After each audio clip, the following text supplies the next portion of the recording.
Hello farmers in the house, agri lovers and farm owners. Welcome back to your favorite agricultural and agribusiness YouTube channel. And on today's episode, I'm going to be granting a request of one of my viewers. One of my viewers sent me a question asking me to run a comparison between coconut palm and the oil palm, to have a kind of comparison about them. So, and on today's episode, I will be doing justice to that. I'll be running a comparison and also telling us what they share in common. So let's get to it. First thing first,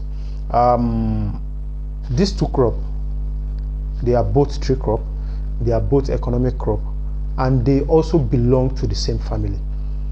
They are both palm family, and two of them are the most prolific, the most economic member of that family.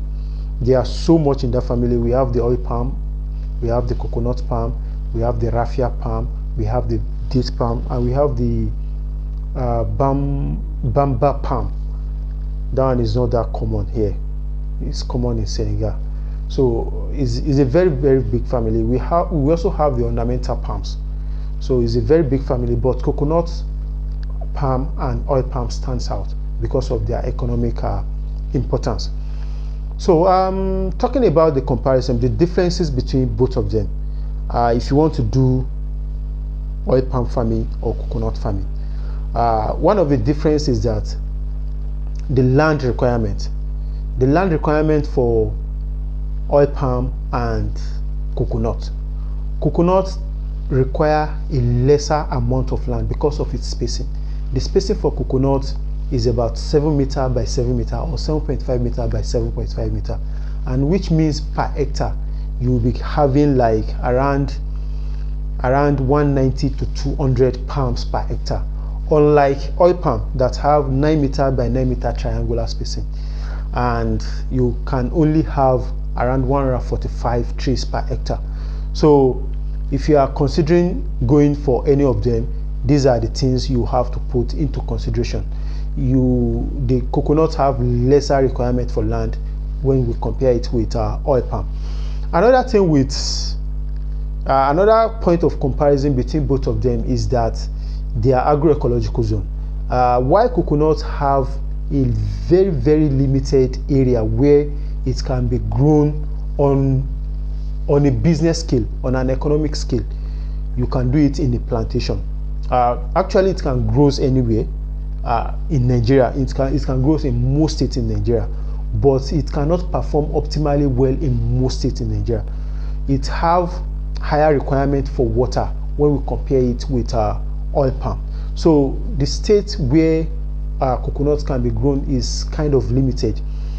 It's not up to 15.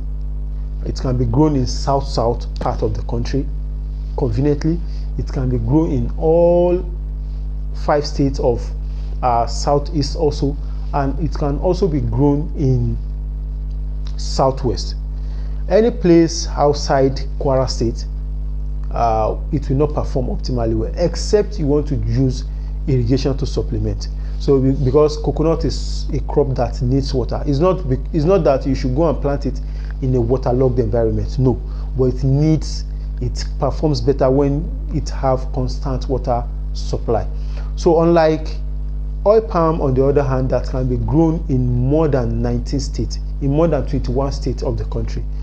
You can grow oil palm to as far as Kaduna. It's only places beyond Kaduna that oil palm will not do well in Nigeria. Having said that, another point of comparison between coconut palm and the oil palm is that their management requirement. While oil palm have an highly cumbersome requirement for management, managing an oil palm plantation is a whole lot of work. I must tell you that is a whole lot of work. It requires you to put in the work to do a whole lot of things compared with coconut. Coconut also, you need to put in management, but you cannot compare it with the management, the effort you put into the management of oil palm. And another thing with both of them is that while you can only intercrop with with oil palm for a period of around 8 years to 10 years. Intercropping can go on as far as 15 to 20 years in coconut, and that is that about the comparison. So talking about what they share in common, I regard both of them as zero waste crop. Both of them are zero waste crop, and what I mean by zero waste crop is that everything about them is useful. Nothing is going to waste. Just like oil palm, that you get palm kernel oil, palm kernel cake, the palm kernel shell, you can also use it in making briskets and charcoal. The fiber is good in using it as a mulching material in farms. The empty bunch is used in making local soap, and so on and so forth. Same thing with coconut. Nothing is wasting, as in from coconut oil, coconut water, the coconut shell, using in making charcoal or using in making brisket. They also use it in making some ornamental materials at home, some fashion material at home. Talking about the coconut chaff, coconut husk is what they use in making cocoa pit, what they use in growing seeds in the greenhouse, or they use is gaining popularity these days. So everything about these crops are very, very useful. Nothing is going to waste. From A to toe, from head to toe of coconut and oil palm, they are all useful. So that is what they share in common. And with this, I think I've been able to do justice to your question if you are watching this video at the right time. And with this, I hope you got value one way or the other, and I think you learned one thing or the other. With this, I've come to the end of today's topic, and I hope to see you on my next video. Thank you for your time, and see you on my next video. Sheshe.